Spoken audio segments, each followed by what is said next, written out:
తాకట్టులో ఉన్న బంగారాన్ని విడిపించి ఆ రోజు ఆన్లైన్ రేటుకే మేము కొంటాం. Sharma gold company. వీక్షకులందరికీ నమస్కారం. అందరికీ కూడా నూతన ఆంగ్ల సంవత్సర శుభాకాంక్షలు. ఈ 2024వ సంవత్సరం మీ అందరికీ కూడా ఆయురారోగ్య అష్టైశ్వర్యాలను ప్రసాదించి మీరు అనుకున్నటువంటి తలపెట్టినటువంటి కార్యక్రమాలన్నీ కూడా దిగ్విజయంగా పూర్తి అవ్వాలి అని చెప్పి మనస్ఫూర్తిగా భగవంతుడిని ప్రార్థిస్తూ, ఇక ధనురాశి వారికి ఈ సంవత్సరం ఏ విధమైనటువంటి శుభాశుభ ఫలితాలు కలగబోతూ ఉన్నాయో ఈ వీడియో ద్వారా క్లుప్తంగా తెలుసుకునేటువంటి ప్రయత్నం చేద్దాం. ముఖ్యంగా ధనురాశి వారికి నేనంటే ప్రత్యేకమైనటువంటి ప్రేమ. నేను ఏ ఛానల్లో చెప్పినా కూడా ధనురాశి వీడియో చాలా ఎక్కువగా వైరల్ అవుతూ ఉంటుంది. 2020 దగ్గర నుండి, అంటే అంత మునుపు దగ్గర నుండి కూడా ఏదైనా ఖచ్చితత్వాన్ని మనం భవిష్యదర్శిని ద్వారా ప్రదర్శిస్తూ ఉన్నాం. బాగుంది అంటే బాగుంది, బాలేదంటే బాలేదు. ఎందుకంటే ఇది జీవితానికి సంబంధించినటువంటి విషయం. ఒకవేళ బాగుంది అంటే ఫైన్, అసలు మనం ముందుకు వెళ్ళిపోవచ్చు. బాగా లేకపోతే ఏ విధానాల్లో బాగా లేదు అనేటువంటి విషయాన్ని దృష్టిలో పెట్టుకుని ఆ కోణంలో దాన్ని తప్పించుకుని ముందుకు వెళ్ళాలి, అంతే శాస్త్రం. ఇందులో బాగా లేని సమయాన్ని నేను మీరు ఏమి మార్చలేము. కానీ ఎలా బాలేదు, ఉదాహరణకి ధనురాశి వారు లేదా ఇంకొక రాశివారు ఈ సంవత్సరంలో ఉద్యోగాన్ని వదిలిపెట్టకూడదు, వ్యాపారాలు ప్రారంభం చేయకూడదు అని అన్నాం అనుకోండి. ఒకానొక సందర్భంలో మీకు ఆలోచన వస్తుంది ఉద్యోగం వదిలేసి వ్యాపారం చేయాలని. అది తప్పు అని మీరు గ్రహించాలి, అంతే. అక్కడ వరకు ఈ శాస్త్రం ఉపయోగపడుతుంది. కాబట్టి ఈ చెప్పేటువంటి వీడియోలో ప్రతి మాటని కూడా స్కిప్ చేయకుండా పూర్తిగా వినండి. మంచి చెడు అవగాహన వస్తుంది ఈ సంవత్సరంలో, అంతే. అవగాహన కోసమే వీడియో, తప్పితే ఇంకేమీ కాదు. కాబట్టి ధనురాశి వారు ప్రత్యేకించి ఈ వీడియోని వదిలిపెట్టకుండా పూర్తిగా చూడండి, మీకు ఒక అవగాహన వస్తుంది. ఇందులో ఈ రాశ్యాధిపతి గురుగ్రహం, ధనురాశికి అధిపతి గురుడే కదా, మీకు కూడా తెలుసు కదా.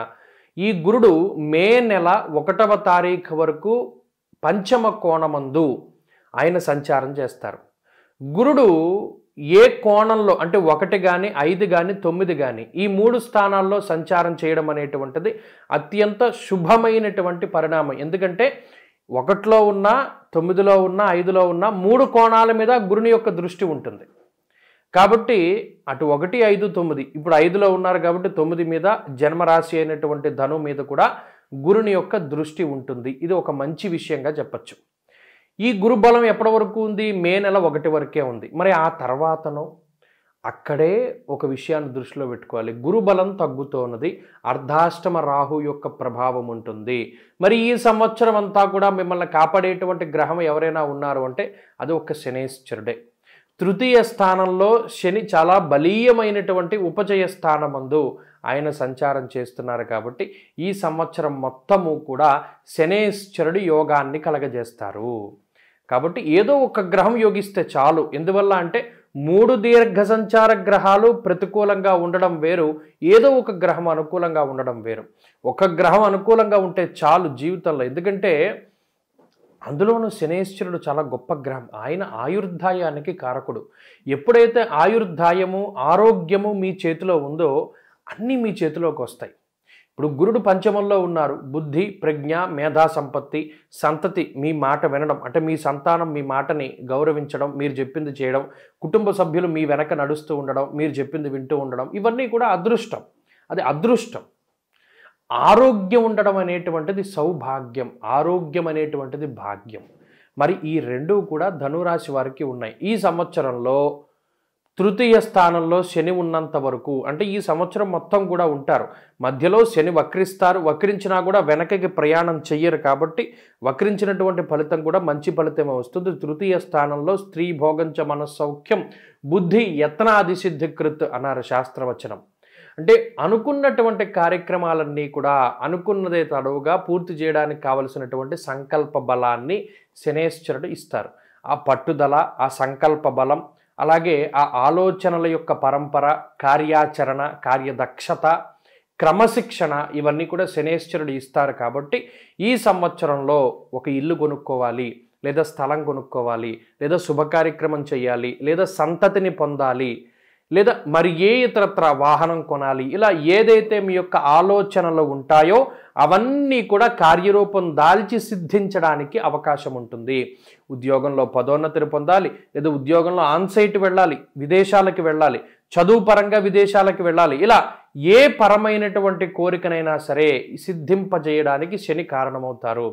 ఆయుర్దాయాన్ని, అదృష్టాన్ని, పట్టుదలని, సంకల్ప బలాన్ని శనిస్తున్నారు. కాబట్టి అసలు భయమే లేదు అసలు ఈ సంవత్సరం. దీనితో పాటు మే నెల వరకు గురుడి యొక్క బలం ఉంటుంది.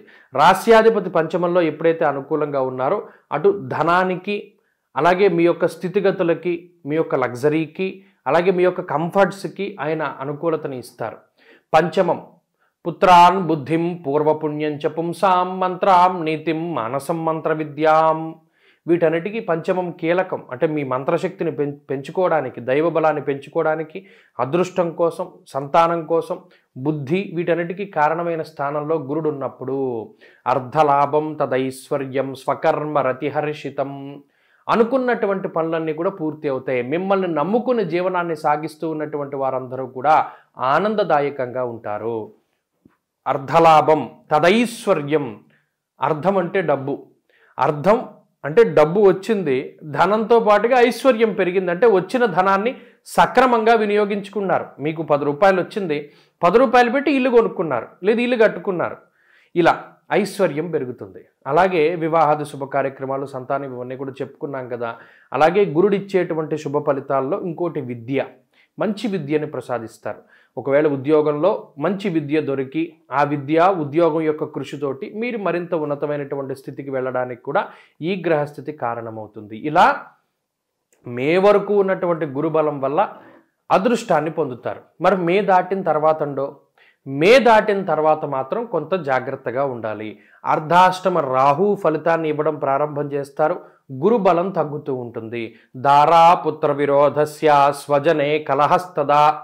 మే నెల వరకు మీ వెన్నంటి నడిచినటువంటి కుటుంబ సభ్యులు, పిల్లలు, పరివారము, పుత్రులు వీళ్ళందరూ కూడా ప్రతికూలం అవ్వడానికి అవకాశం ఉంటుంది. మీరు చెప్పినటువంటి మాటను లెక్క చెయ్యక, వినక, గౌరవించక కొంత మీకు వ్యతిరేకమైనటువంటి నిర్ణయాలు తీసుకోవడానికి, మీకు వ్యతిరేకమైనటువంటి వ్యక్తులతో వాళ్ళు సంభాషణ చేయడానికి అవకాశం ఉంటుంది.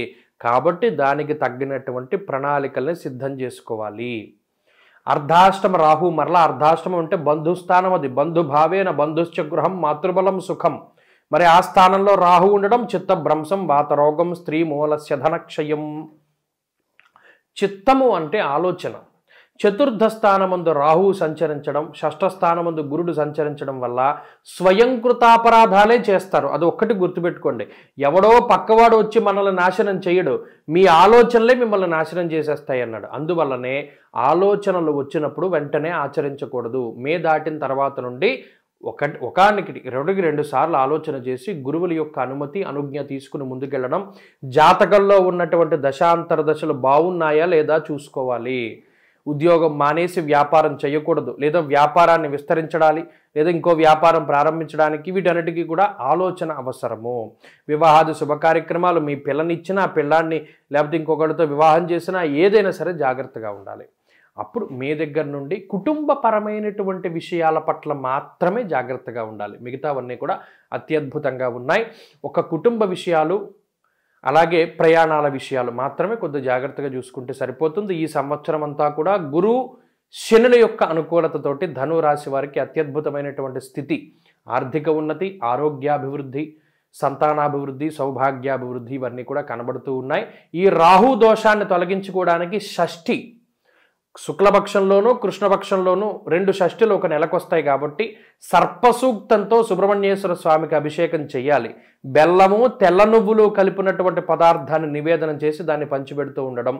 అలాగే సర్పసూక్తంతో సుబ్రహ్మణ్యేశ్వర స్వామికి అభిషేకం చేసిన అనంతరం మినుములు, మినప్పప్పు వీటితో చేసినటువంటి పదార్థాన్ని దానం చేయడం, లేదా మినుములను దానం చేయడం ద్వారా రాహు ఇచ్చేటువంటి ప్రతికూల ఫలితాలు తగ్గుముఖం పడతాయి.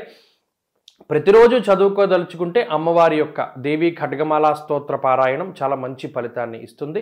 చక్కగా ఏదైనా ఒక కుంకుమని చేతితో ఇలా పట్టుకుని ఈ దేవీ ఖడ్గమాల స్తోత్రాన్ని చదువుకుని అప్పుడు చదివిన తర్వాత ఆ బొట్టు పెట్టుకోండి. మంచి ఫలితాన్ని సాధించగలుగుతారు.